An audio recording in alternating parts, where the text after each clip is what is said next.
Hey folks, I am blonde in the belly of the beast, and I'm here again with Devon Stack, Black Pilled. Thanks so much for joining us today. It's been, I don't know, I think it's been like a year, maybe 2 years Yeah, it's been a since we while. It's talked. been a It has while. been I a haven't been while. doing a lot of streams lately, but that's that. Now that I'm back on Twitter, somehow like magically everyone can get a hold of me again, and so Yeah, uh, that you was know, so weird. Is your count going back up on Twitter? yeah, it's up to 21,000, I think now. Like when it first came back, I think it was at 11,000, and people couldn't they couldn't follow me. They would click follow, Yeah. and this would happen to everybody. It wasn't just like a few people, and then it would automatically unfollow them the second they left the page. And they'd go back and hit it. And my all of my DMs were just it was pages of people telling me this, and not just like randos, like everyone from Sargon to like everybody. Yeah. So Yeah. and Mm. this continued for like 2 weeks, and I don't understand because people were saying, "Oh, this is what happens when they reactivate accounts," and I'm like, "But why?" Like I know a little bit about coding, and I can't figure out like why a company like Twitter would not be able to handle people following an account. Like it doesn't Yeah. make any sense. Yeah. Either Yeah.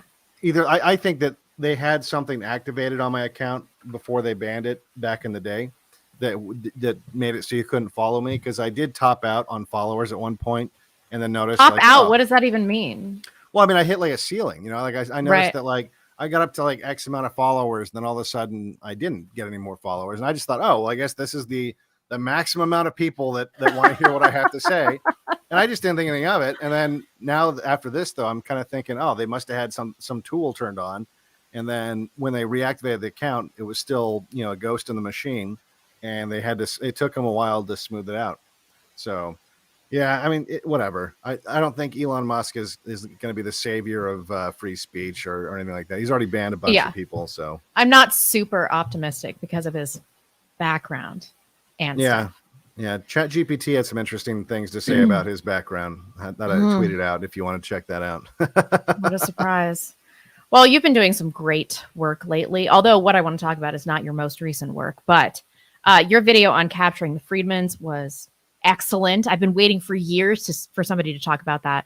But the West Memphis 3, the satanic panic thing, that kind of came out of left field for me. I used to get so emotionally involved in cases like this, these horrible injustices. And recently, thanks to you and actual Justice Warrior, the truth of these cases is being revealed. Adnan Syed, I don't know if you've been following that one, the serial guy, Julius Jones, Rodney Reed, Stephen Avery, and the biggest offender, the West Memphis 3. I'm pretty sure I actually donated money to this cause. And Oh no. until I saw your Satanic Panic video on Oddysee, this was just a few months ago, I was completely convinced of their innocence, still talking to people about it on my stream as like 6 months ago, I still was. Now I'm not so sure. I'm not as positive that they're guilty as I am with Adnan Syed and some others. So I do want to talk a little bit about this today, if you're cool with it. Yeah. No. Absolutely. All right. And don't feel bad. At least you're not like Tim Pool. You didn't invite him on.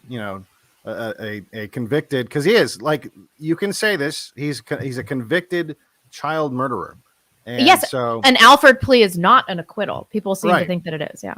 right. So he's a convicted child murderer, and there's lots of people Tim Pool would not let anywhere near his audience, but apparently a Right. satanic convicted child murderer, that's fine. Yeah, they're gonna like give Kanye the business about talking about the Jews, but it's fine that this dude that cut some 8-year-old's penis off, Yeah, probably yeah. Well, Kate comes on his there's a streams. lot more details than that too. Like he yeah, we can get into that. But Okay. speaking of Kanye, did you see the news about that today floating What? No, around? what happened? Apparently, Milo sent Nick a cease and desist kind of letter saying he is now back in charge of Yay 24, and he has to turn over any and all documents and properties like websites and logins and stuff related to that. And he is no longer affiliated with Yay 24. Where's Fuentes on this? I haven't seen him respond to it. I saw that tweet come out that was a copy of the email Milo had sent, and yeah, so Who would think that a bitchy gay man would destroy this whole Kanye thing? Although Kanye is doing a pretty good job of destroying the Kanye thing. I don't know. Yeah. Well, the thing I didn't understand was like, I mean, let's be realistic here. Who is going to dislike Nick but also vote for Kanye for president? Yeah. Like if you alienate his audience, who's left? That's actually, I mean, even That's like a true. protest vote, you know what I mean? Like who's going to be like, I can see why you wouldn't want Nick because fuck that guy, but Kanye, 24, Kanye, right? Yeah, it does. I don't see that how that works out, but whatever. I don't know. I was behind this Kanye thing just because I want to shake things up and see them destroyed, and I was just happy that people were talking about it, But I'm a little worried about us hitching our wagon to a black guy who's highly unpredictable, who also wifed Kim Kardashian after everybody saw her get railed out by Ray J. So it's like he's all traditional values and stuff, but it's like you kind of knew your wife was a giant whore when you married her. So I wouldn't say that Kanye West is the most mentally well person on the planet.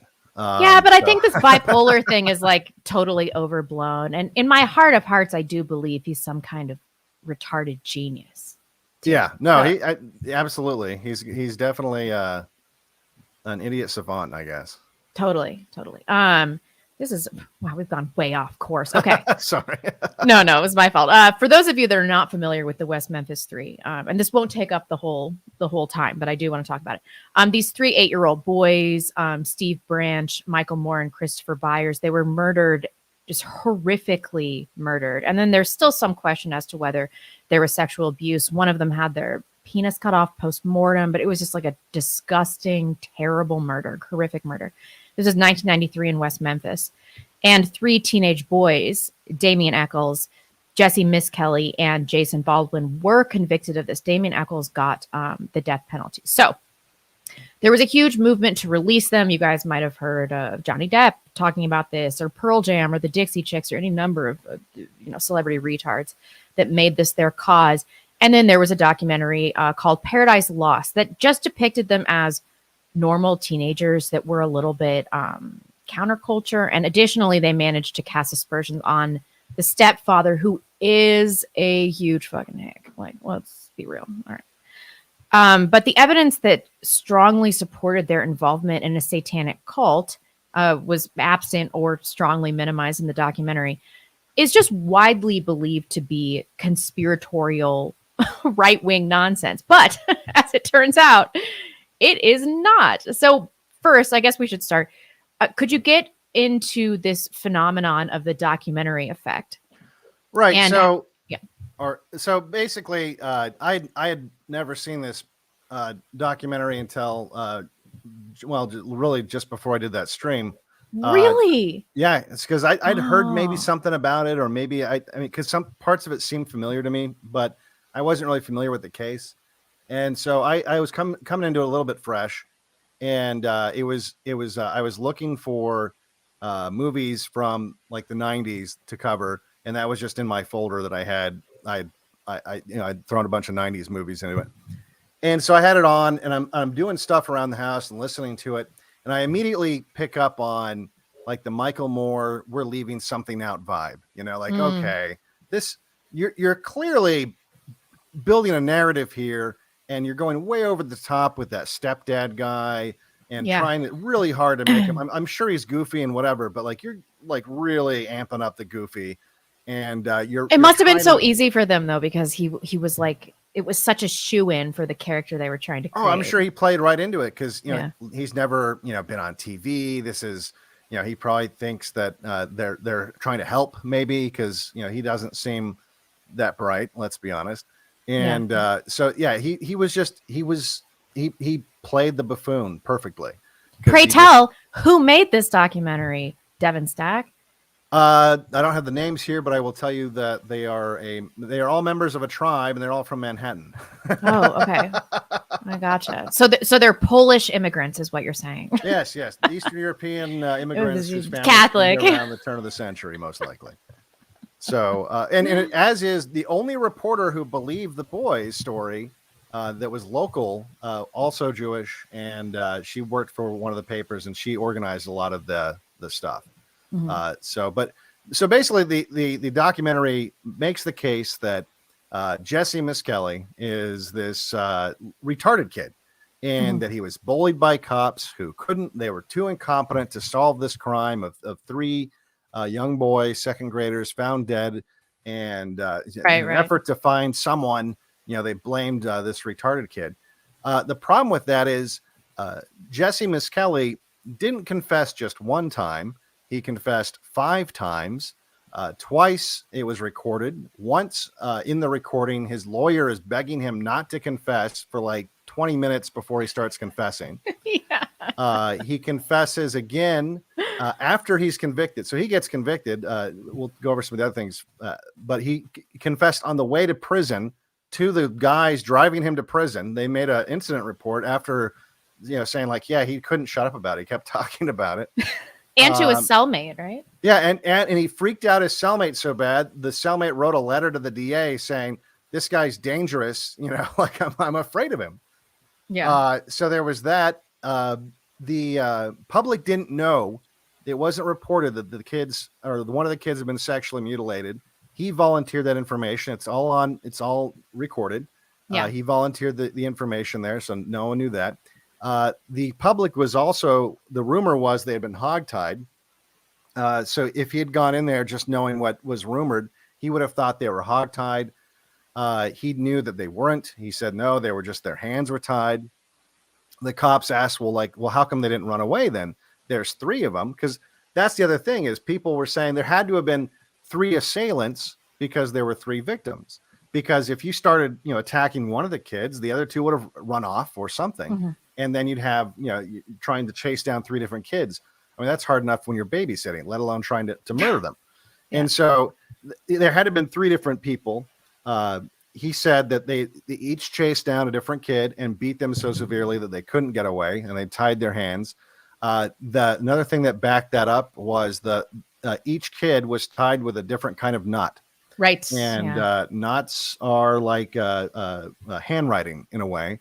And that usually when you tie a knot, especially if you're in this weird situation where you're, trying to tie up a kid that's struggling, you're not going to sit there trying to get like a Boy Scout merit badge. You're going to sit there and just do whatever knot you usually use. And right. So each kid had a different knot that was used. He also, the other big thing, all this stuff, by the way, is left. The documentary doesn't mention any of this stuff. Mm-hmm. The day after the deaths, and this is before anyone knows that the kids are killed, his stepmother noticed that he was walking around the house sobbing uncontrollably and for no reason. One of his friends came to see him the day after the murders, and Jesse gave him his muddy shoes and said, you can have these shoes, and was sobbing the entire time and confessed to the friend that he had killed some kids. And the friend was just like, okay, weirdo, and didn't think anything of it yet because, the bodies hadn't been found or whatever.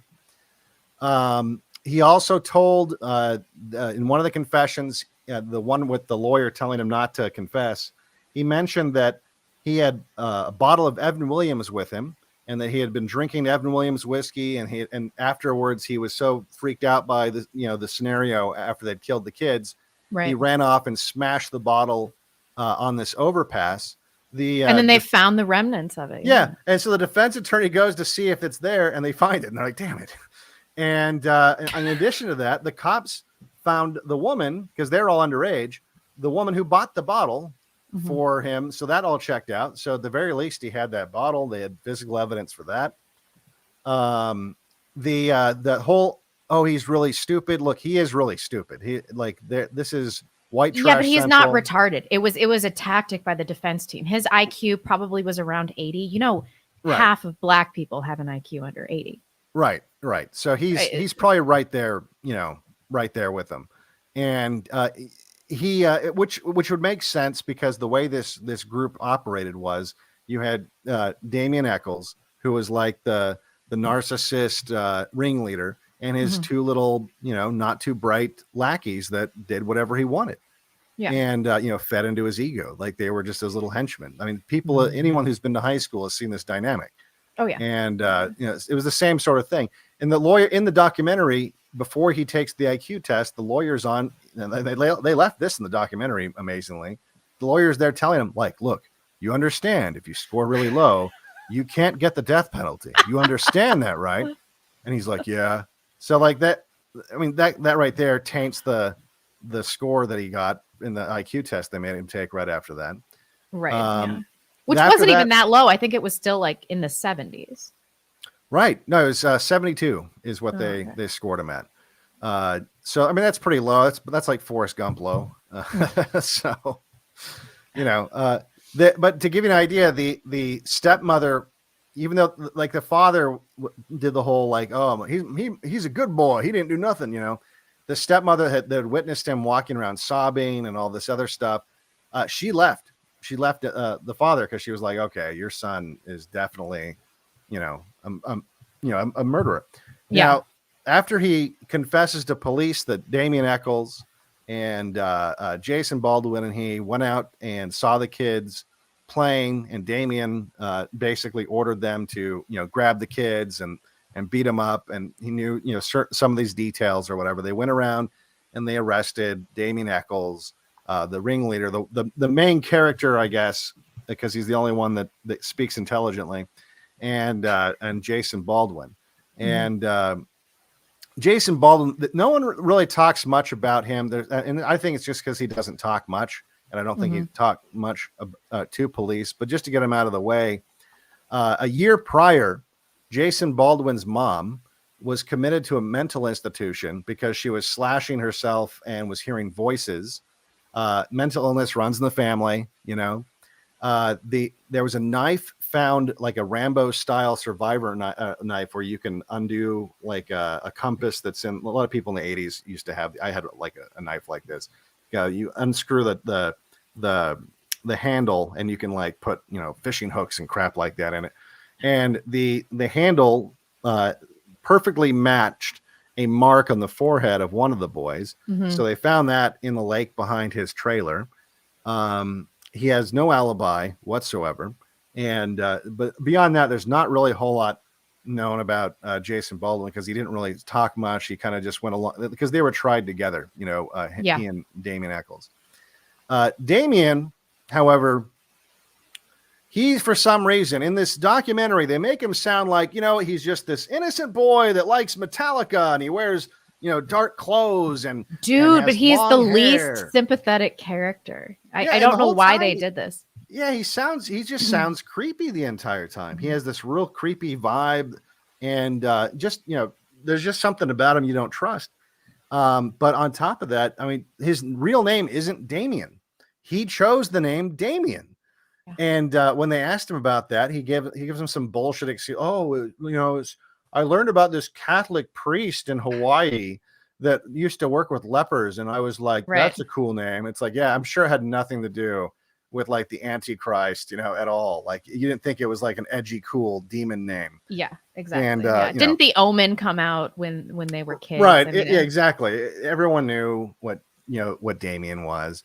Yeah. He told his pastor, by the way, he wasn't even like Catholic. Like, he told his pastor that he had a pact with the devil. So that's to start off. Now, the way they frame this, especially, you know, after they actually open up with the pastor saying that in this documentary, and they immediately start showing, it's very anti-Christian, this documentary. They immediately start showing like all the churches in the area, and it's the Bible Belt, and it's just a bunch of ignorant hicks that have these superstitions about Satan hiding around every corner, and Satan's gonna get you. Watch out, it's the devil. You know, like Adam Sandler's mom in The Waterboy. Right. Oh, that's the devil. And that's how they make it. They make it seem. And to some degree, look, stereotypes exist for a reason. So there was a little bit of that going on in that community. Absolutely. And so it's easy for the documentarians to frame it that way, because just like the crazy stepdad, who's also very much like that. Yeah. The whole community is a little low IQ, a little superstitious, and is, you know, willing to embellish from time to time some of the facts surrounding the story. So if you don't know some of the facts about Damien Eccles, you just know what they present in the documentary. you kind of get the sense that they were just these edgy kids that got railroaded into, even though like it's just like OJ, right? They never found the real killers. That you kind of get this sense that, oh, maybe that's true. Well, the problem with that is they went around, they interviewed all the people, all the kids that, of that community, and asked them, about Damien and his friends. Damien's cousin said, well, recently, before the kids were murdered, Damien stomped a dog to death and pulled its intestines out and was trying to get its eyes to pop out. And a lot of the defenders say, oh, well, that's just crazy satanic panic. It's crazy stories. Kids will say, well, that's weird, because another friend of his backed up the story. His mother found the Great Dane skull in the room, and it was its face was rotting off. Yeah, a rotting dog skull. Right. And then there's an official police report, because he was arrested for essentially running away with an underage girl that he was banging in a prior arrest. They found the skull in his room, and they just noted in the police report that he had a weird dog skull. And he had a pregnant girlfriend, and then with that other girl, I don't think it was the one that got pregnant, but she was 14, and they had this suicide pact that if they ever got separated, and then he got 5150, didn't he? Yeah, and he threatened to kill the cops while they were arresting him. The other girlfriend, she broke up with him because he started saying he wanted to know what it would be like to kill someone, and that if she had a daughter, that they would offer it up to Satan. Right. He told this to back up a little bit. His mother married a guy. The reason they'd been in Arkansas in the first place, she got divorced and married some guy who started molesting their daughter. And so when she found out, she divorced him and then went back to the original dad, and they moved up to, I think it was Oregon. While they were in Oregon, the family had Damien committed because they called the cops saying he's going to kill us and we're afraid for our lives. When they brought him into intake, he told the social worker that he wanted his girlfriend to have a baby so he could offer it up to Satan. Like this is all like documented stuff that you would think would be mentioned in the documentary, especially because they had access to all this information. This information was and this is the other thing, the 2 juries convicted without this information. The only reason why a lot of this information came out was they kept his psych record secret, because that's private or whatever. But after he was convicted the first time, his defense lawyer presented it to the judge as proof. Oh, look how batshit crazy he is. Yes, we can't give him the death penalty. Look, he's insane. He thinks he's a demon or something. Yes, and in the months leading up to the murder, his family committed him because they were afraid he was going to murder them. His own family, actually thought that he was going to do that. So under, I believe, that 5150 hold, he was drinking people's blood. He was doing really weird stuff. And then there was a caseworker that saw him doing things like talking to himself or responding to stimuli that didn't exist. So there's some evidence that he was having visual or auditory hallucinations. He had major mental health issues, a history of violence. His own family thought that he was going to kill them. Like, how is this not relevant? Right. No, he thought there was a spirit that was of a murdered woman that was accompanying him everywhere he went, and he would talk to it. He said that drinking blood made him feel like God. He said, while he was in the psych ward, he one of the patients started cutting himself, trying to commit suicide. Damien leapt over and grabbed him and tried to suck the blood out of his arm, and screaming, "I'm a satanic vampire." Yeah, that's totally normal teenage behavior. Every Metallica fan does that. He's just an edgy teen. Yeah. Right? Yeah. Haven't you done that? Come on, man. Yeah. He threatened other patients that he was going to kill them and eat them.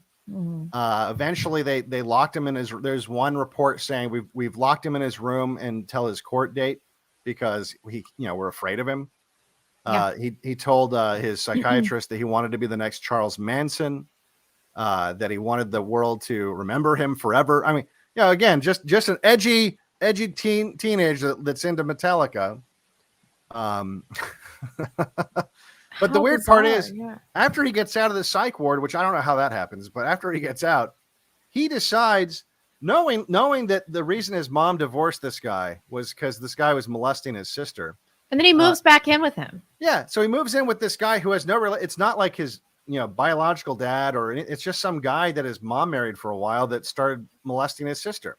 Mm-hmm. And so he thinks, oh, that sounds like a better environment. And he even tells one of his social workers that he's aware of the molestation and doesn't bother him. Yeah. So, I mean, he's not bothered by that at all. When he goes and applies for disability, because he doesn't have a job, so he applies for disability in Arkansas. And when he fills out the form, he puts that he's homicidal, suicidal, and psychotic. At least he's honest. Yeah. Yikes. Except for about the murder. He's like, I don't know. Yeah. So all this stuff, like most of this stuff, the jury doesn't hear. What the jury does hear is evidence like, well, he doesn't have an alibi. His alibi was, I was talking to my girlfriends on the phone.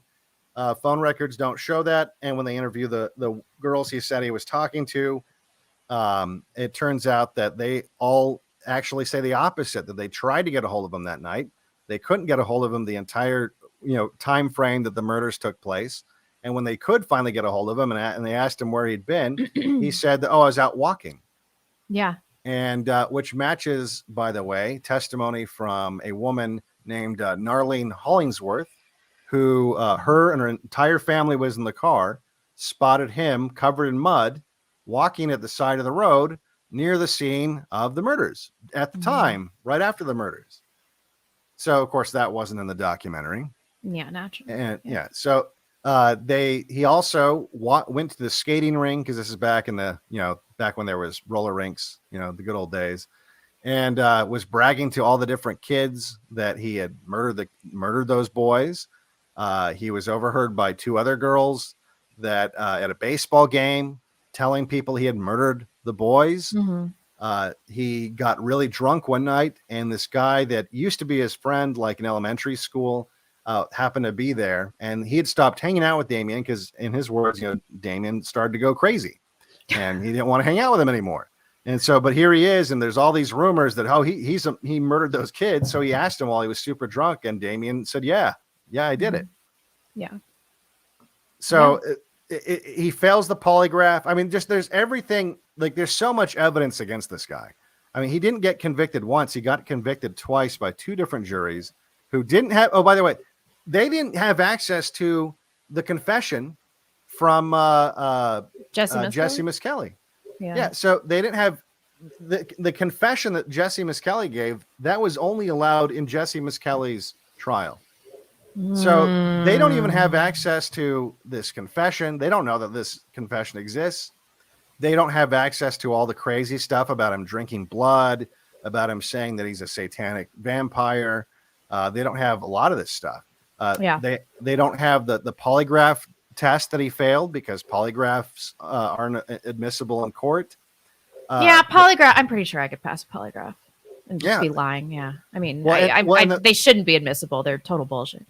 Well, in that documentary, they made the stepdad they kept implying was the real killer. They made him take a polygraph for the documentary, and he passed. Yeah.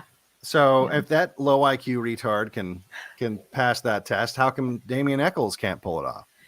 That's true too. I heard you just have to squeeze your butthole. Although I learned that on The American, so maybe it's not true. I don't know. I wonder why they want this DNA evidence tested now. Why do you think they want that? Because it's most all right. So what they're saying now, and I find this a little suspicious, because I'm pretty sure it was one of Damien's lawyers that magically found this new evidence in the evidence room or something. Yeah. They're now saying, "Oh, we found these shoelaces that were used to tie the kids up, and they've just been lost in the evidence locker for 30 years. And now this Jewish lawyer comes in and he's like, look what I found. And now we're going to use this super DNA technology to vacuum up and test it or whatever." Here's the thing. They found a hair that they tested, and hair DNA is not the same as skin cells or something like that. So you can eliminate people, but you can't really prove it is someone or not someone. And so they eliminate Damien, but all that proved was there was a hair on one of the bodies that wasn't Damien's. That doesn't prove Right. anything, right? Right. Yeah. I mean, there's a hair on me right now that's not Damien's. It doesn't that's the same evidence basically. And so it doesn't really prove anything at all. And it's the same thing with this DNA. They found DNA, or they're claiming to, or no, they're not even claiming to find it. They're saying it's possibly on these shoelaces. But it's like, if you find DNA on a shoelace that's not Damien's, it's like, so what? Yeah. You know, like this, it could be anyone, right? This kid is, first of all, this kid's, wearing those shoes every day for how long before he's murdered and thrown into a bog? And the other thing is, this is DNA you're testing from 30 years ago, where the kid was thrown into a bog after being tied up. It was submerged underwater for like at least a day. They drained it out. Detectives, or someone had to untie that, right? And DNA evidence didn't exist really at the time, so they weren't being super careful about wearing rubber gloves, I'm sure. So you could have had cops handling it. You could have had anyone who's ever in the evidence locker handling it. The lawyer that said, "Oh, look what I found after 30 years. Somehow it's magically here." He could have handled it. Yeah. So if you find DNA that's not his, it doesn't. In fact, there's 3 murders and 3 murderers. Mhm. So maybe that's not the kid that that Damien murdered. Right. It could have been one of the other kids. So we don't even know. It's such bullshit, and it's kind of annoying because the reason why the state, the way they got him off is, he was on death row. He was, because of our legal system. If you get on death row, it's basically, life in prison, and maybe someday you'll get executed. But they were able to get him off with the Alfred pleas, because the local prosecutor is now contending not with 1, but with 4 different documentaries that were put out from the late 90s all the way up. The last one was like in 2015 or something like that, where big money was put into each one of these documentaries. Yes. Yeah. And they were very wildly popular. And each time you had like all the internet, sleuths that were like, "Oh, he's so dreamy. Let's get him off because he's just this mixed up kid." And Eddie Vedder said he's innocent, and Johnny Depp seems to like him. So let's make sure that he doesn't get executed. The Dixie Chicks are, and so every time you'd have these famous douchebags come into town, spend a bunch of fucking money, do all these little protests at the state capitol. Every time they would do an appeal or any little legal lawfare type thing they could do, they were doing it. And Arkansas is not a rich state, and that county is like a poor county in a poor state. Yep. And they're having to legally defend against all of these appeals and all this other nonsense. And look, at a certain point, the magic spell of these documentaries, like the thing that I point out in the stream, is that this is all the evidence you need that the left can meme. Yes. Right. I can't think of a single meme that the right has done that can even compare to getting 3 satanic child murderers out of jail. Like, I know it's so awful. It's insane. And so they just, after a while, they were just like, we can't take this, because at this point, even family members, like, some of the parents of the kids are now thinking that they're innocent and that they have the wrong guy. I mean, it's so people are they've changed their mind about this, and so there's no political pressure to keep them in prison, or at least very minimal at this point. And there's a lot of political pressure to get them out of prison. Exactly. And I think that is why this case is so important. People that are watching might be like, why does this matter? But it's these evil New York elites. I can say that. Yeah.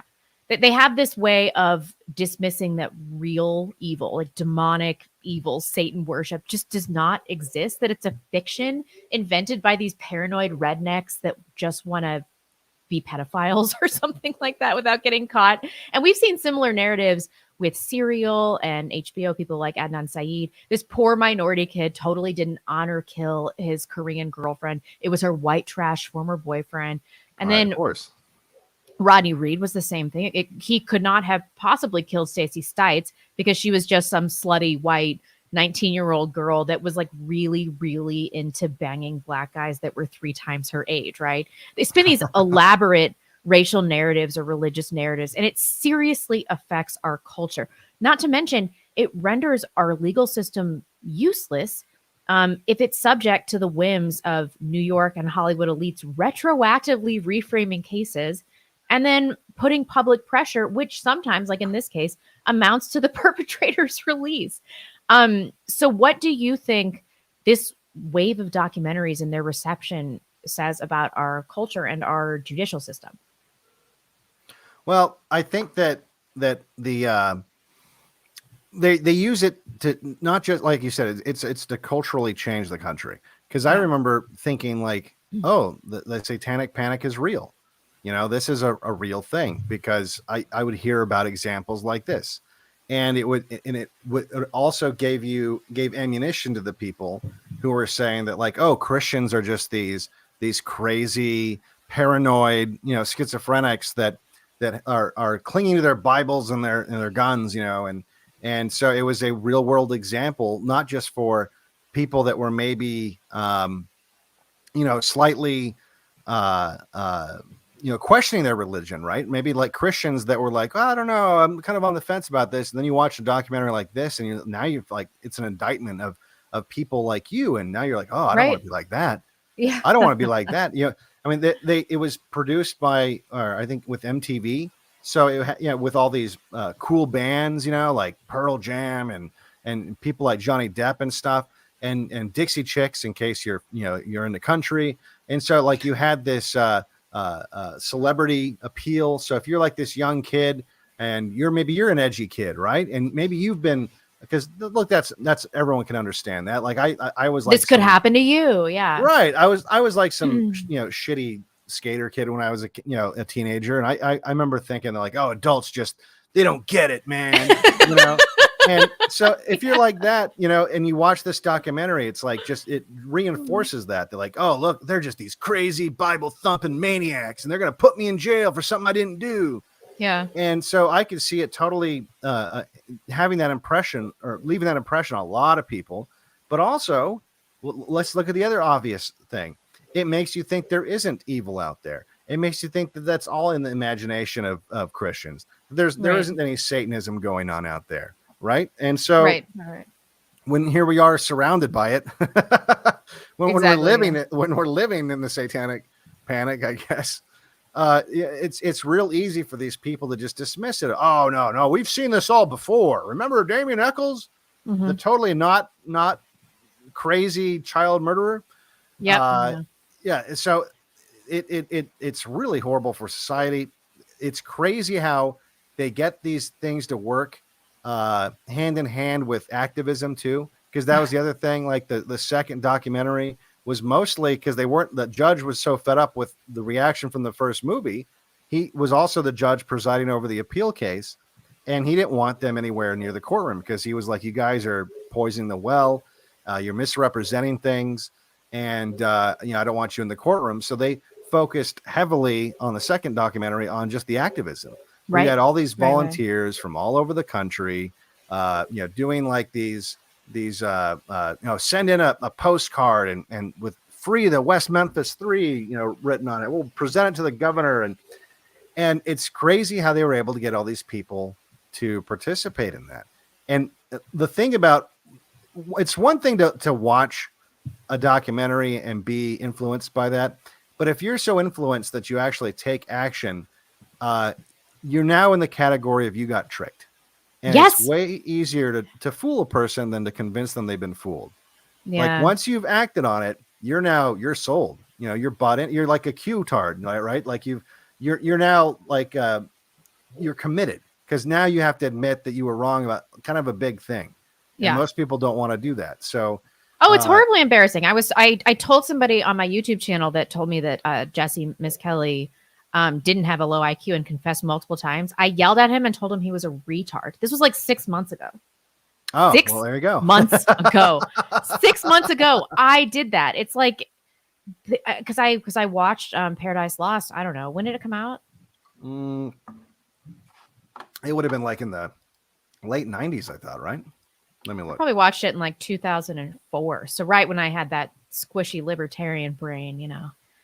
And I thought I was like on the side of justice. I'm so ashamed. Shit. Well, like I said, I don't think that's unique. Let's see here. It came out in 96. Okay. And it was produced by Joe Berlinger and Bruce Sinofsky. Polish Catholics. I said it before. I'm sticking by it. Of course. Directed by the same two. Yeah. So, gross. It's look, like I said, most people, I think, because that's not a case that you knew about. You had no personal connection to it. It's not like, it was in the news and whoops, I had my YouTube on, turn on there. Hold on. Oh, all right. I started hearing myself for a second.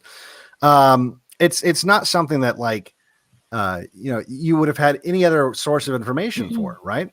And especially in 1996, I mean, there was internet, but not really, And so if you're hearing about this case in a documentary and you don't live in the town, like what, you have nothing else to go on. You're basically a boomer in the 1980s watching the nightly news with no way of backing up anything they're saying. So you just kind of go with That's true. Well, I also was subjected more to the propaganda. I was more open to the propaganda because it's West Memphis, and I just assumed that some black guy did it because they're all white, And so I was like, well, I don't know. I mean, did these 3 white kids? It kind of happened with oh my gosh, the chick in Italy. What is wrong with me? Wrongly convicted chick in Italy. Oh my God, I'm having a mom about moment. now I'm forgetting her name. Amanda Knox. There it you is. Because I remember at the time being like, this is so ridiculous. Like everybody wants to tell me that this chick is like some weird sex freak, and it just wasn't the black guy, So at the time, I was all over that, but I kind of had that suspicion about this. I'm like, I think this is just some wet, Memphis nonsense, right? I don't know. Yeah, well, like I said, as I watched it, or my instincts were something's up here, and I think it's because I worked in that industry a long time, and I knew about like how do you create a narrative, and some of it was just as simple as the way they shot things, like the way they shot that guy. It wasn't just that he was doing ridiculous things; it's just that it was never an objective like. Academic, still shot of him talking. It was like, they put the camera literally on the ground, so it's looking up at him like he's this towering, maniac figure. And that the producer had to say, "Oh yeah, no, totally get those guns and talk shit to him while you shoot these pumpkins and piss all over him and say that you hate Damien Eccles. That'd be great." Yeah. And he's probably like, "Oh yeah, I fucking hate him. Yeah, I'll do it." And so it's so just the way they shot it. I was just like, okay, you guys are, this is pretty heavy handed, the way that you're doing this. Mm-hmm. And, so that's why I just started looking into it. But yeah, like, unless you go and find the recordings of the confessions, which if you listen to them, you can tell that the cops are trying to, get him to keep going with the story, but they're not planting information. They're not putting words in his mouth or anything like that. Right. They didn't tell him anything about the sexual mutilation. He brought that up completely unprompted. Mm-hmm. In fact, one thing, Damien, when he was brought in, they asked him a bunch of questions about like, well, what do you think the person who did this, what were they thinking and stuff like this. One of the things that he mentioned is he said, oh, well, whoever did it probably pissed in their mouths, which is kind of a weird thing to just say to the cops. That's really specific. Right. Yeah. And guess what? Urine in the stomachs. So, like how, if I was wrongly accused of murdering 3 children and the cops asked me like, what do you think the killer would have done with them? The last thing I probably would have come to mind would be like, pissed in their mouths. like why I'd just be like, well, why would you hold say on. that? Yeah. Yeah. Yeah. So That's that true. it was just really, oddly specific stuff that he and just the other stuff too that just sounded like a psycho thing to say. Like he said, "Oh, I bet whoever did this felt like a rush of power, and they felt like God." And it's just like, what? Yeah. Like, even if that's what you suspected a killer like that would think, you wouldn't tell it to the cops. Of course So, not. Right. But it's just because Jesse Kelly's a retard, right? Yeah. No, this is what Damien Eccles said. Oh, okay. Damien Eccles said this stuff to the cops. So like yeah. he said a lot of incriminating stuff. Oh, So, yeah, it's because he's an emo kid. That's why. Yeah. Oh, of course. He was just being imaginative. He was. Yeah, really. He was doing a thought experiment where he was putting himself in the shoes of a psychotic murderer. I know. Obviously, a psychotic murderer would have pissed in their mouths before sexually mutilating them and throwing them in a bog. Why am I laughing? This is so fucked up. Yeah, but at this point, it's the ridiculousness of it. It is highly ridiculous. And I wanted to ask you about that too. It's like after this trend of doing these documentaries, I mean, they just did it with Julius Jones. Do you think that there's anything that we can do without getting too, heads on pikesy, to restore justice? You mean like this is a trap? Maybe I'm a Fed. Don't answer that. You mean no? But like, do you mean like, is there anything we can do to for justice in these particular cases? Well, okay, justice. I mean, this is an important concept for truth seekers, and seeing people that, especially in government, seeing people that deserve to be publicly executed for their myriad crimes continue to wield significant influence while having lavish lifestyles. It's not just cases like Damien Eccles and things like that, but this does something to people psychologically. Like, I'm watching this and I'm like, this is some kind of fucking joke. It gives us this sense, and cases like West Memphis 3, that there is no justice, and that no one on this earth, at least, can render it, and that the government and the legal system are farcical. And that is such a dangerous thing to do to a society. If there's no justice or no fair pursuit of justice, then there's no hope. And I don't want to speak for you, but at least for me, I'm pretty confident that this has contributed substantially to my black-pilled issue. And I have a vengeful spirit. So like, I just get real murdery about this stuff, and I don't know how to deal with it. Like, I don't know how to deal with it. So can we restore this concept of justice? It's healthy in a society to think that people generally get what they deserve. And we're not there right now. Is there anything that we can do to restore that? I don't want to say faith in the legal system, because I think that that's so fucked. I mean, there's nothing we can do. But as a society, is there anything that we can do to restore a sense of justice? I didn't give you any more information than I gave you the first time. I'm sorry. Well, let me put it this way. I think, I'll tell you what, there's a meme on my channel, and those of you in chat that are here from my Oddysee channel will appreciate this. I don't think this is going to actually work if I try to do it through Get in the pit. Anyway. Is that what you're gonna say? Yeah, I was gonna do the pit here. I don't know if it's gonna actually. I'm gonna try to do it through the virtual camera, but I don't know if it'll actually. It probably won't have audio. But but here's my answer for this. You ready? Yeah.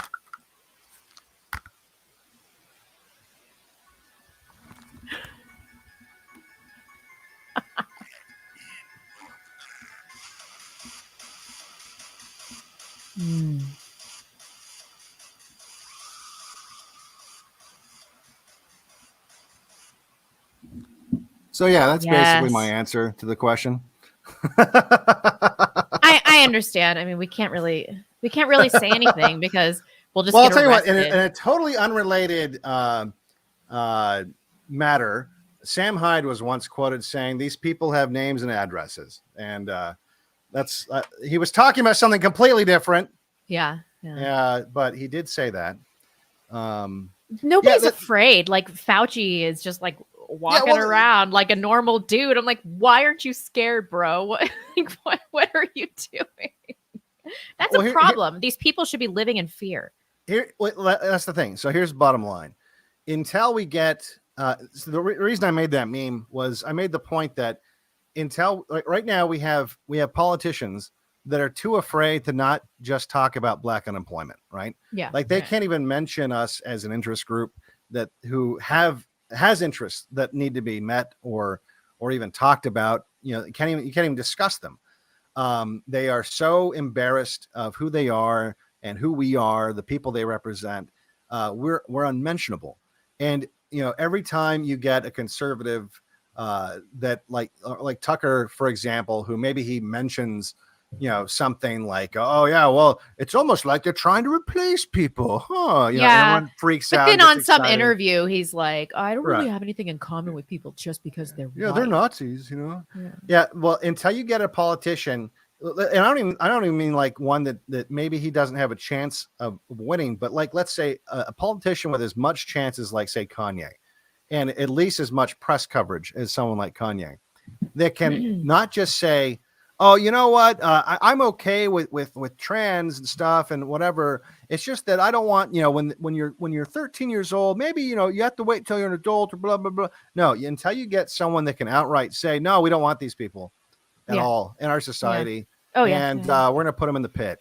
Like until you get someone that just says it like that, I mean, we're not anywhere close to solving the problem. And so that's true. Really the solution right now in the short term is separate yourself. I did a stream. My last stream last night was on Bernard Getz, who was the subway. I saw, good for him, man. Back in the 80s. Yeah. So that's kind of like, that's either you're going to end up like that, right? Where your life is basically forever ruined by lawfare. And look, Kyle Rittenhouse got really lucky, right? And I think everyone knows that. Not everyone would be that lucky in that situation. Like he just, first of all, he basically did everything. He dotted every I and crossed every T. He did everything about as by the book as you could, and was like Captain Marksman. Like, I don't know how he pulled that, you know, those shots off, but you know, he did everything by the book, and he was just genuinely kind of like this goofy kid that like didn't look like a murderer, right? No, he's got like a real aw shucks thing going on. Right. Yeah. So like, you're not going to, most people aren't going to have that kind of a situation. In fact, you're lucky. Bernard Getz was lucky too, in that he went to jail for 8 months for shooting those 4 guys that mugged him. But then he got a civil case against him, and now, you know, has to live in poverty because he owes $48 million to the guy who tried to mug him on a subway, you know, in the 80s. And so it's like, you really don't have a lot of options other than get away from it. Just get away from it. Separate yourself from being in these situations, whether it's satanic pedophile murderers or the strength of diversity. You know, separate yourself from these situations and try to raise a family that, or I like to tell my audience, start to prepare the next generation of John Connors. Because especially now, Skynet's like gonna happen, you know. Oh yeah, I know. ChatGPT, yeah, totally. And it's gonna hate white people. So yeah, I've asked Chat a lot of questions, and I think it really hates white people. Yeah, it does not like us. So that's something to be ready for, because it's coming. And yeah. So I refer people to your channel all the time, and to Legal Man. I don't know if you're familiar with him, but he's a lot like you in that the first step to all of this is radical acceptance of the situation we're in. Right. And people are always like, you don't have any fucking solutions, you're so negative, blah blah. I'm like, the situation we're in is so bleak. Like, I don't know what to tell you people. The only way we can even begin to devise solutions is through absolute radical acceptance that we are in a bleak situation and drastic measures need to be taken. So I think that's why you were so valuable. Legal Man is so valuable. So let's talk a little bit about accepting the situation we're in, and like why that is the first step and why that's so important. Well, it's because, you know, either you do that or you're basically like a lot of conservatives. You're like the Black Knight in the Monty Python's Holy Grail, where you've already been, you know, you had all your arms chopped off and you're just like, it's just a flesh wound. We can still win somehow. Get back here. And it's like, no, you lost. Vote for Ron DeSantis. It'll be fine. Yeah, you're done. Like it was over a while back. And so you don't have, and like I said, look, and I don't know when this day will come, I don't know when the day you'll have a guy who has the charisma and the balls to say, get in the pit, and that Yeah. we've had enough. And this is the way it is. And the ball hasn't even started, because the first guy that says that, maybe he's not the guy who wins, but he's the guy that makes that not that crazy, right? To say stuff like that. Right. And then maybe that's why Kanye guy. was valuable. Right. And so, how much freer have you been in your speech since the Kanye thing? Because I've been saying all sorts of shit that I wasn't saying 2 years ago. Oh no, I've said everything. It's just I had to get off YouTube. Once I got into, because what happened was I got off YouTube and then I went to D Live, and then they really bitched out. And then I went to Trovo and they bitched out, and then I went to Oddysee, and so far, although they just recently banned a handful of aggressive N-word sayers. So I don't know exactly where I stand. I do happen to firmly believe I'm probably one of their top guys in terms of live viewers and everything else on Oddysee, on the entire platform. Oh, damn. I still have your Trovo link down here. I'll have to switch that up. Sorry, guys. No. So the I don't know how long that's going to last, because I don't, it's up to them, right? We don't have any control. And if I get booted off of that platform, I'll just go to the next one and the next one and the next one. And it's a little annoying because, my YouTube, for example, I had 250,000 subscribers. Right. And now I've got, I'm doing pretty good for Oddysee. I've got like 19,000 or something like that, but that's, not even 10% of what I had on YouTube. Now, granted, to be fair, probably a lot of those people on YouTube would not be down with the current messaging coming from, because when I was on YouTube, I knew I was on YouTube. I was trying to play a little bit by the rules. Plus, to be honest, I was still, even though I was pretty black-pilled on the situation, I was, I don't know. I didn't realize how bad, I don't know. I wasn't as game over as I am now, I guess. And I think there's a lot of people, like you said, that are like, oh, you're trying to demotivate people. You're bad for the movement because we can still win somehow. It's like, no, I mean, and I get it if you're young, because you don't know any better, right? You don't know how good it was. And it wasn't. We grew up before the internet. It was awesome. Yeah. Yeah. Well, and it's like, if you imagine that Dan Quayle, who was vice president under Bush, took to national television to condemn Murphy Brown because her character was gonna, on the TV show, was gonna have a baby out of wedlock. That was like the fact that we went from that to trans kids. Right. People don't realize how different it is. And look, if you just rewind it a little bit further back, to the fact that major motion pictures 100 years ago, or not even 100 years, like 80 years ago, had blackface. That's a huge cultural change to happen in a relatively short period of time. And it's 100 years ago, women weren't even showing their ankles, right, or voting. Yeah, I know. Gosh, what a disaster that was. Everybody's like, 2016 was the last time that we could have fixed it. I'm like, how about 1920? Get in there. Honestly, 1863, we had some problems. So, yeah, absolutely. So I think it's honestly going to take, it might even take, I think the reason why a lot of people on the right, not that they cheerlead Russia, but you often see them, behaving in the exact opposite way that right wingers would have in the 80s. In that when they see a foreign power challenging the power of the United States, they kind of gets them a little excited. You're like, oh, I know. It's kind of like, because I feel like we're kind of like we're like the stepkids of some abusive, crazy stepfather. And then then the crazy neighbor is threatening our dad, in the driveway. And we're like, do it. Yeah, come on, punch him. See what happens. Totally. Let's start the fight. It's true. This is why Putin is such a sex symbol, even though he's short. He's a very short man. Yes. Yeah. So if the way forward isn't clear, which it's not, why is truth seeking superior to living in a delusion? Sometimes I long for those blue pill days. They were easier. Because They were. if I think you need to know what happened and what's happening, or you'll just let it happen again. You know what I mean? Yeah. Because Yeah. if you don't teach your kids, like, think of all the stuff you and I had to unlearn on top of learning what's really going on, because we were told so many lies from our parents that, and not necessarily their fault, right? But from their, our parents and our teachers and stuff about how the world operated and who the bad guys were and who the good guys were, and well-meaning people. And Yeah. it took a lot of, almost like if you were raised in a cult and they have to take you to like the deprogramming, Oh my gosh, class. yeah.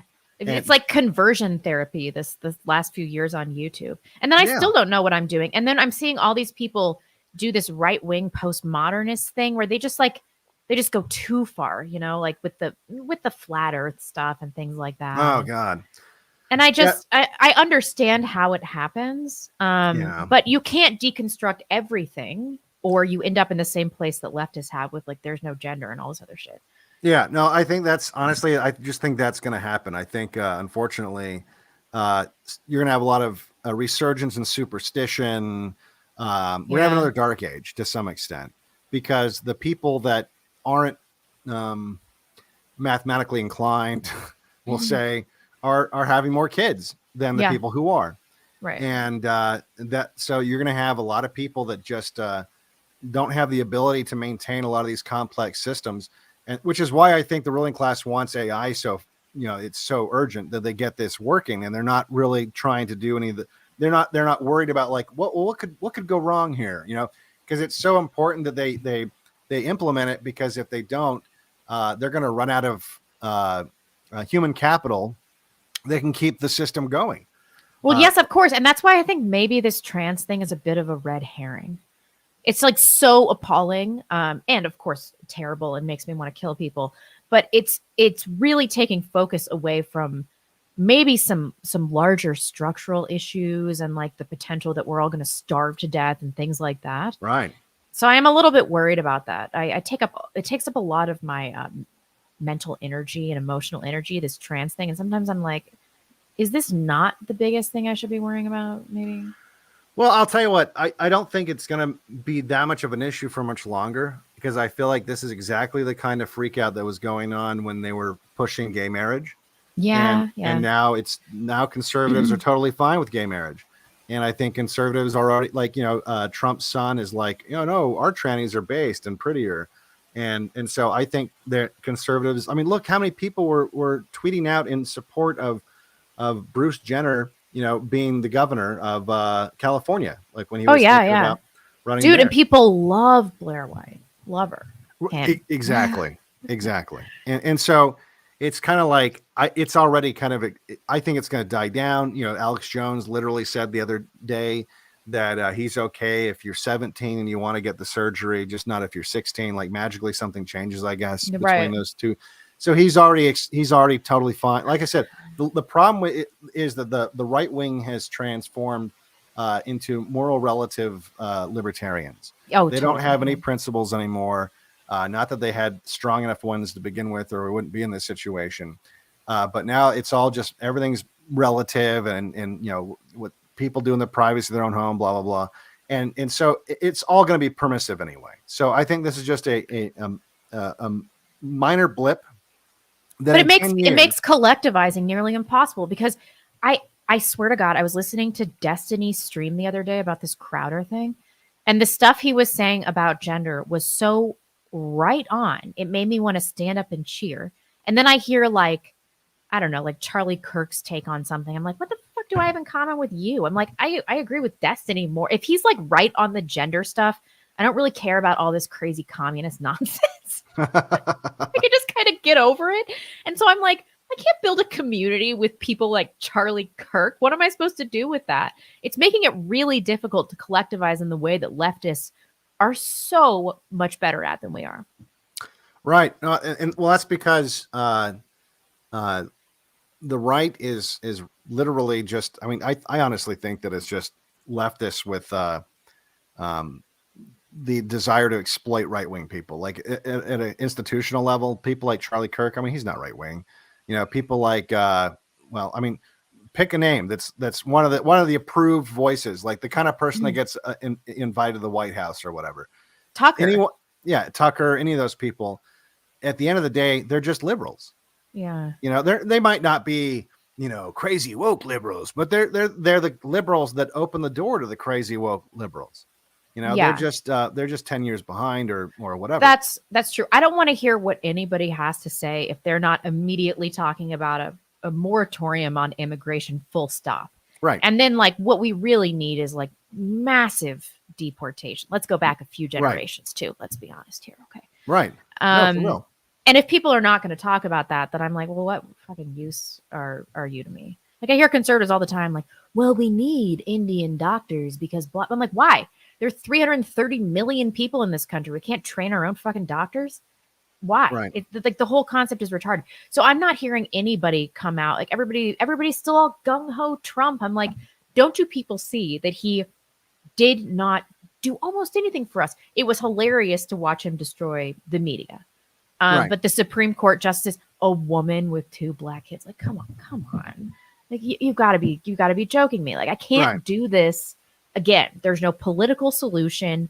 So, I mean, what do we do? I don't know about I wanted to ask you this before we leave. What about God? I don't know very much about your religious affiliation, but do you think that it makes us stronger or weaker? I'm Catholic and people are just constantly DMing me, just constantly telling me that all Abrahamic religions are the first manifestation of Zog. What do you think about that? I mean, I believe that Catholicism is the one true faith. I do. And I think that in the absence of some kind of benevolent monarchy, we're never going to be able to resurrect Western ideals. But the Catholic Church is paused. It is really bad. Yeah, well, I'll tell you what, I was raised Mormon and no way. Oh yeah, big time. My family is like all the way back to the founding Mormon. So yeah, so but like I'm not practicing. I haven't been to church since I was like 14. I'm one of those like, annoying agnostic, Christian, culturally Christian, kind of not 100% sure where I still pray. In fact, I prayed recently and I feel like I actually got a pretty definite answer. It was actually, I would call it my most recent religious experience where I literally was like, this would really help God if I got this. And I like immediately got it in like a really bizarre way that I would not have, I don't know. It just seems a little outside the realm. I mean, realm of possibilities, but,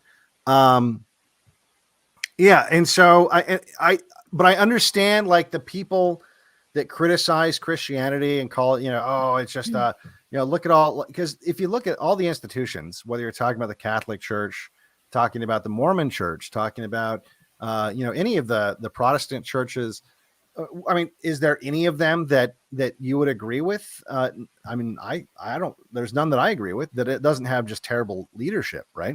Yeah. And and a lot of them have fallen really far. I mean, as an example, the Mormon Church, just as a matter of fact, didn't allow blacks to fully participate until the 1970s. And thanks to the civil rights movement and boomers, they were like, oh, guess what? God said they can now. Now you can get a gender transition surgery at any Mormon temple you walk up. Not yet, but like, fast forward, right? Yeah. And so, but like, yeah, God said it's fine now. We just had to wait till 1978 for some reason. And then now blacks can get in, just not until then. Because in 1977, blacks weren't ready. They weren't ready for the priesthood power, but now in 78, they are. Like it just, it's kind of like, okay, the whole point of the Mormon Church was that the other religions had lost their way, through, bad popes and bad whatever. Right. And so you had to have this, this new guy come in and restore the truth and whatever. Right. Right. And then that was supposed to be it until, Jesus came back. Well, why are we changing it already? So, and it's not the first, and I'm not saying I agree with this, but, they had polygamy and that was a part of the religion. And then, oh, God said not. Well, here's the thing: Utah wanted to be a state, and the federal government said, "Well, you can't be a state if you guys have polygamy." And so, the church leaders, who were also the political leaders at the time, because at one point Utah was like 100% Mormon, basically. They're like, "Oh, guess what? God said polygamy's done now, so we can be a state." And it's just like, really, did he? Yeah, it is kind of Mormonism is kind of peak Protestant nonsense. Yeah, so I hear you. Yeah, so but anyway, they are the nicest people, and they are having hella kids. They have lots tons of white babies. Lots of white kids. Yeah, my older brother has 6 kids, and they're all super high IQ white kids. What do they think about you now? They I'll tell you what. I've semi-Jew pilled my mom. Oh no. But she was the little conspiracy theorist of the family. I remember when I was a kid, she had VHS tapes of the Clinton murders. Oh, really? Yeah, and like in the 90s. And I remember she's like, "Oh, let's watch this." A friend of mine gave it to me. And I was like, "Wow, really? Like, the Clintons murdered people?" And my mom's like, I think so. Let me tell you about Vince Foster. So like that, and I remember her being kind of weird about Waco and stuff like that. She listened to Rush Limbaugh in the car all the time. That's how I got into it. I used to listen to talk radio only because she would, anytime we went anywhere, it was never music. It was either, Paul Harvey or Rush Limbaugh. My mom too, with Rush Limbaugh. Yeah. Right. So like when I grew up, I was like, oh, I listened to AM radio. I was kind of a cuck, I guess, back then, because I listened to like Sean Hannity and Bill O'Reilly and garbage. We all did. But, it's okay. And so I was like, so I got a lot of my politics from her, but I've recently, it's taken a lot of time because she's got a lot of that boomer resistance built up in her brain, where I'm like, for example, during the George Floyd riots, I was like, when you see them report this as mostly peaceful protest, does it make you question when they were talking about Martin Luther King's protest being so peaceful? Does it? And she's like, well, of course, because we had race. She lived in Sacramento. She said, we had race riots like in my neighborhood. A black guy bled to death on my front porch. Huh. And so she's always kind of questioned this stuff, but she's also, and the weird thing is, when I was a kid, she was a racist. She dropped N-bomb from time to time when I was a little kid. And then she went through this, like, really embarrassed about it and really, apologized, I think, to us at one point for like using language like that. No, Mom, go back. Well, I'm working on that. I'm trying to, So it's in her. Yeah, it's there. It's there. My dad's not political at all, as far as I can tell. He doesn't. Do they watch your channel and stuff though? I hope not. Yeah, for real. Yeah. Yeah. I mean, I have, because it's, it was a Mormon household. When I go home, in fact, the reason I'm able to behave myself so well, I think, on YouTube is when I go to home, like a switch goes off in my brain where I stop swearing, and like all of a sudden I'm like a nice little boy that I was, and when I'm doing my streams, that's not that version of me. My mom never hears. She's not around that guy ever. And so I hear you. Yeah. Right. I am the most authentic on my YouTube channel, and then I get into my personal relationships, except for with my mom. I'm totally honest in that relationship. Right. And I am not like this like at all. It's cathartic. If I don't talk like this sometimes, like, I will lose my mind. I'll go crazy. Yeah. Isn't it crazy that this technological thing is what is keeping us more based in reality? Really weird. Well, I don't think it would, I think it's, though, here's the thing is, one of the reasons why it's like that is, if this was, say, like 50, 100 years ago, you would just live in a community that shared your values and your ideas. Right. It's multiculturalism that's made you have to go on the internet to find other people, because we're so atomized in our societies. Like, when I lived, last time I've lived in big cities. I lived in, DC. I've lived in San Francisco. I've lived, wherever. And so I've lived on East Coast, West Coast, and it's you don't know your neighbors. Like, I lived in a building in DC. It was 9 stories tall, had 20 apartments on each floor, and all these little tiny studio apartments, right? Yeah. And I didn't know a single person in that building, not a single one. And now that I'm out here in the middle of nowhere. I'm just barely starting to know some of the people that live in the area, but I think that if this was, well, one of the reasons why I didn't know anyone in DC, for example, is the same reason they didn't know me. No one was from there. In fact, a Yeah. lot of them weren't from America. So it was just like, anytime you went anywhere, it was just randos that had nothing in common with each other than they were nominally, ambitious, and maybe a little cutthroat. That's why they lived in DCs, because they had some kind of ambition and drive and wanted to survive in an environment like that. So, But this has totally ruined our generation. Like this wanderlust thing. My husband had this rootless international upbringing, and then I lived in New York and LA and Seattle, and so now that I'm living in North Idaho, I live in a nice town where I know everybody, and I am so bored. And this cosmopolitan horseshit has just ruined me. Like, we're taking a vacation to Japan coming up, and I am so disproportionately like I'm 18 and going to a rave, excited about this. It's ruined my dopamine receptors. Like, I shouldn't be like this. People used to live in the same village that their great grandparents grew up in and had their children there and their grandchildren, and they never left, and they were happy, and they just Right. shut their mouths and they were fucking happy. And now I'm like, ugh, I need a vacation to like the most foreign place in the world, or I'm going to lose my mind. Destroyed. We're all ruined. Yeah, I honestly, I think it affects women more than men, though, because like I really dislike those big cities. Like, there were things I did like I liked Yeah. that, at 4 a.m. I could walk out and get a slice of pizza or whatever, right?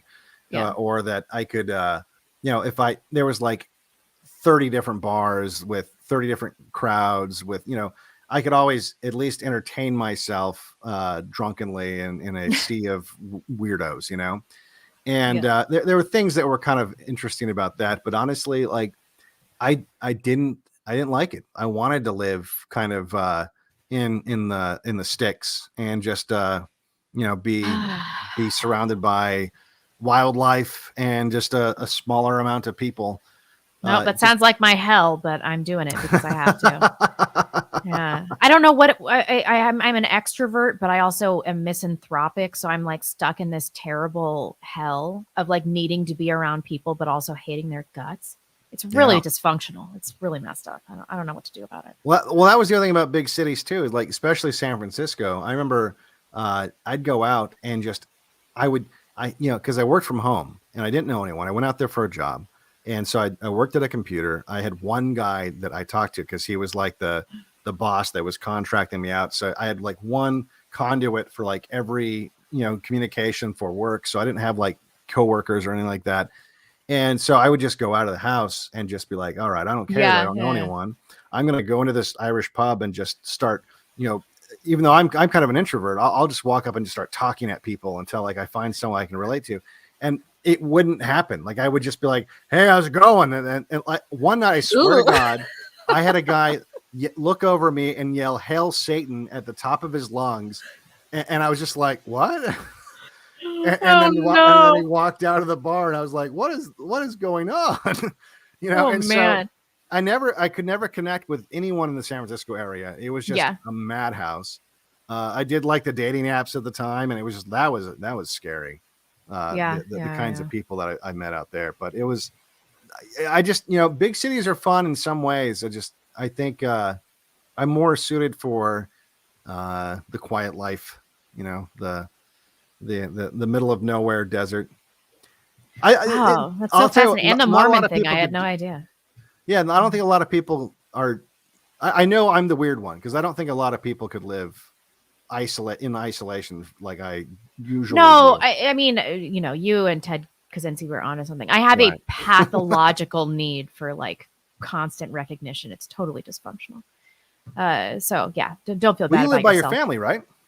Yeah, I do. It's awesome. So you get to see your family a lot. That's I do. That's so great. And my mom, if I don't mention that she's not like the typical boomer on every stream, she loses her mind. But she truly isn't.